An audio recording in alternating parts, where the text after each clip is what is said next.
Well, the feds are sounding an alarm for a scam that's costing consumers hundreds of millions of dollars. Gift card scams that continue to claim victims. Now a lawmaker from the tri-state is pushing for legislation to protect you.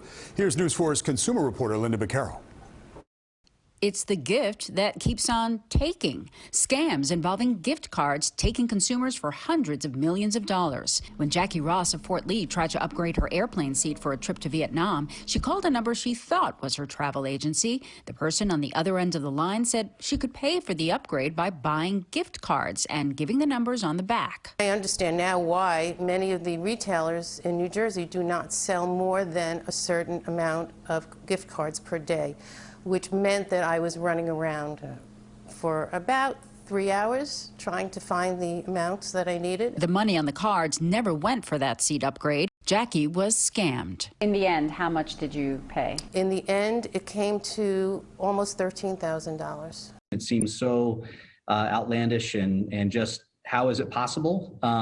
But it happens often. The FBI and the Federal Trade Commission warn about gift card scams. The FTC says consumers have lost $245 million in these scams since 2018, with the average loss at $840. That's about how much Carolina Sanchez lost. She told our Telemundo 47 consumer reporter, Liz Gonzalez, that after placing an ad for cleaning services, she got a call offering payment up front through gift cards. ¿Cuánto perdiste en total?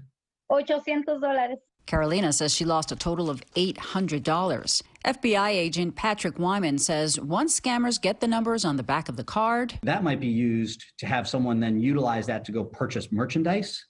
Then that merchandise is returned to the store for store credit or for cash. And catching these criminals is no easy feat. Oftentimes, these schemes lead us overseas, which really does become quite challenging in terms of trying to identify the actual subject that's on the phone. New Jersey Assemblywoman Angelica Jimenez is supporting a measure to help protect against fraud. Part of this bill, what it does is it adds additional training to retail employees across New Jersey to identify customers who are being taken, falling victim to these attacks. Some stores now ask about your gift card at the point of purchase, but ultimately it's still buyer beware. There's not a crime against buying gift cards. And so there's a very fine line that the private industry is going to manage there with a consumer who's making purchases and the right to be able to do that, vice trying to identify what the criminal activity might be. I just don't pick up any calls that I don't know. That's what I do. I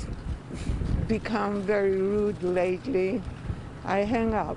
As the FTC says, remember that gift cards should be for gifts, not payments. Lynda Baquero, News 4, New York.